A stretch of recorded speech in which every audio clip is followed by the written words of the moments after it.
So in this video I'm going to show you how to make some bread rolls. Now I'm going to do a separate video as well showing you how to shape some bread rolls if you wanted to have a look at doing some different shapes, but in this one I'm just going to show you how to make some bread rolls. Now in my bowl to start with I have got my flour.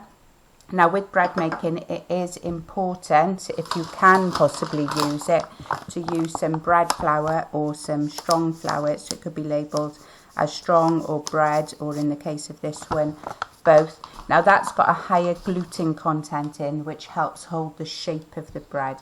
If you haven't got any of that flour at home though, and you don't particularly want to go out and buy a bag of flour especially for this, or you don't see a point in buying a bag because you're not going to use the rest of it, or you just don't want to go to the shops, but you've got some plain flour at home, that will also work. You just won't possibly get quite as good a rise on it.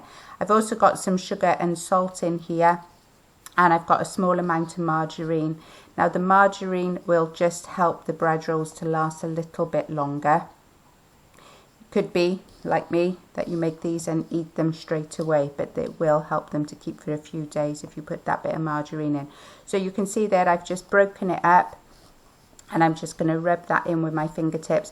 It's a very small amount of margarine, so it is not going to turn to breadcrumbs like when we've made crumble in the past. So we're not going to be looking for that sort of consistency, texture. We just need to rub that in until there are no lumps of it.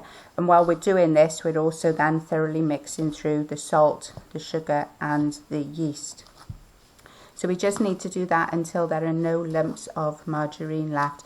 Now I'm doing double the quantity here because I'm going to use half of it then to show you how to just shape your basic bread rolls. And then, as I said, I will produce another video to show you how to shape if you wanted to do some more unusual shaped bread rolls. So if you wanted to make more, the recipe that I've given you makes 6 good sized bread rolls, but if you wanted to make more, then obviously you can just do what I've done and double up the ingredients there. Okay, so I've mixed all that through.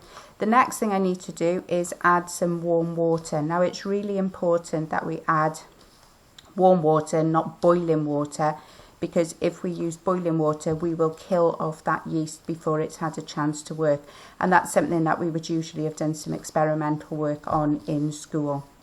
So make sure that it's warm water. The way that I tend to do this is I put some boiling water in the jug, top it up then with cold water, possibly even going over the amount I need, and then just tipping away what I don't need. You need it to be blood heat, so it should be nice and warm when you dip your finger in there. It shouldn't feel too hot. If you were to use cold water, it wouldn't matter too much. The yeast would still work, it just takes that bit longer. So I'm going to add my water into my flour, and as most of you know who've watched my videos before, I will do my mixing with a table knife because that is my equipment of choice. If you want to use a wooden spoon or a tablespoon though, no problem at all. I just find that, as I've said to you on many occasions, I just find that the table knife just tends to mix through that a bit easier. Now my dough is a little bit sticky there, so I've either added a bit too much water or I have added not quite enough flour, so I'm just going to pop a bit more flour in there. We don't want the dough to be too dry. If it's too dry, it's really difficult to shape, but in the same respect as well, we don't want it too sticky, otherwise it's just going to keep sticking to our hands. Okay, so this is about the right consistency here now. You can see that it's nice, it's still a nice wet dough. As I said, we don't want it to be too dry, but it's not sticky enough that it's sticking to the bowl and it's going to stick too much to my hands. So the next thing that we want to do is put down some flour. Now I'm terrible, again some of you may have seen this before with me, at using too much flour. So I've put some flour down and then I've just left some flour over to the side, which I will pull in to use if I do need to, if it starts getting a bit too sticky. Now I have washed my hands more so. I wouldn't usually bother, but I've washed my hands more so that you can see what I'm doing a bit clearer than hopefully having bits of dough on my fingers as well. So as I said, I've got my flour down. So we need to knead this dough now for 10 minutes, which seems like a very long time, but it does honestly help the dough to actually then rise and keep its shape a lot better.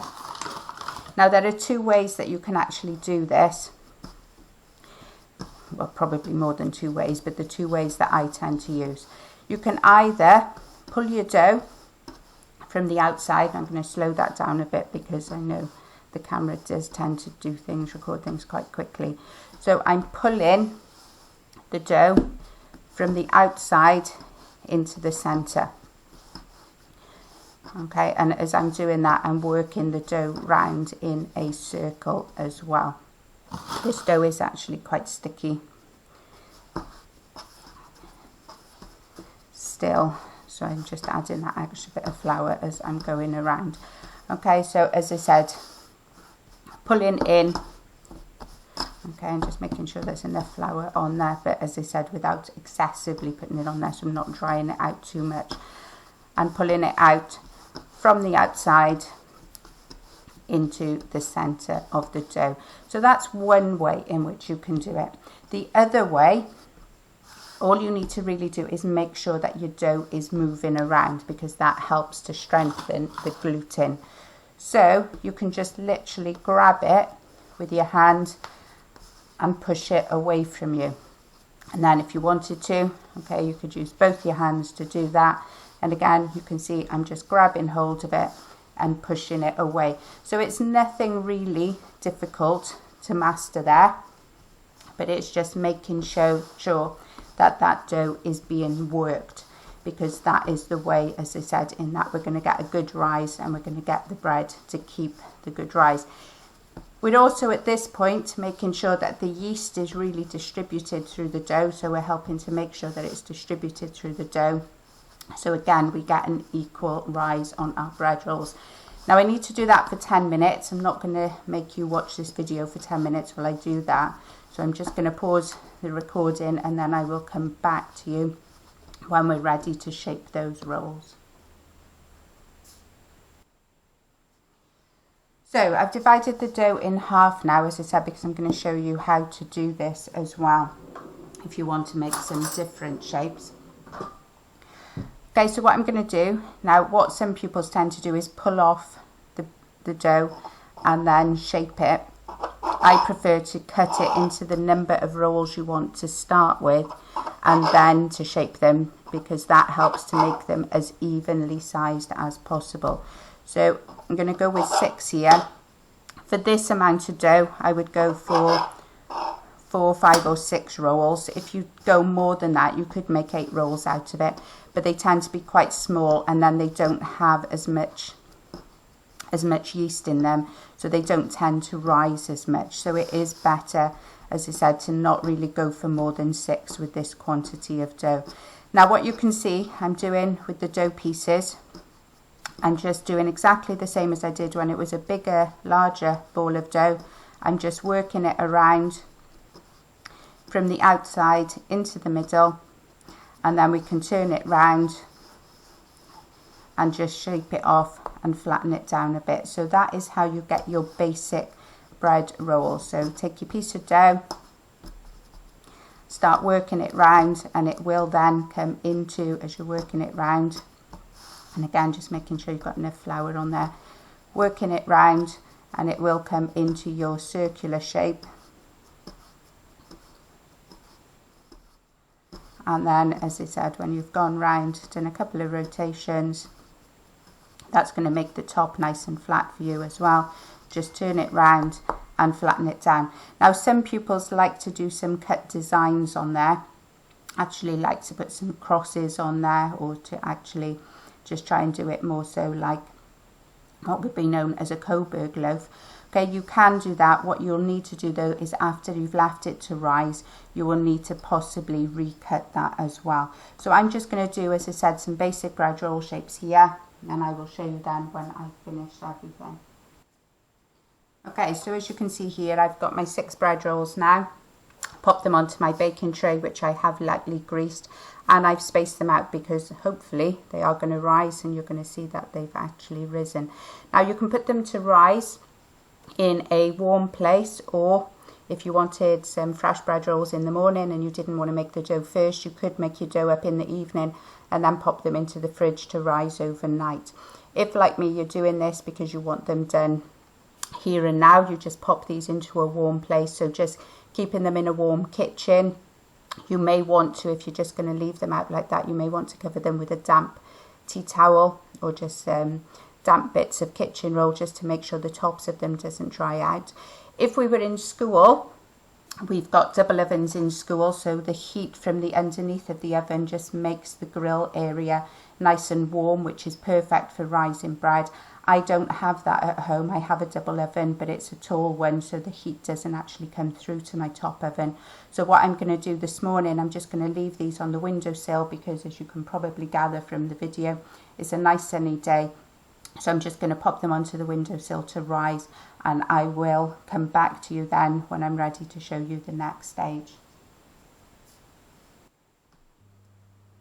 Okay, so I have left these now for 20 minutes on the windowsill. Okay, I know there's a shot in between, sorry, where I touched the video and showing the preparation of the shapes that I'm going to show you in the other video, so it's not quite the instant comparison that I would have liked, but you can see that they're filling the tray up much more now. So at this stage I'm going to pop them into the oven to cook. The oven's already on gas mark 8, 230 degrees. We want it really hot. They're going to rise a little bit more, and then the yeast will get killed off and the bread will set, making our bread rolls.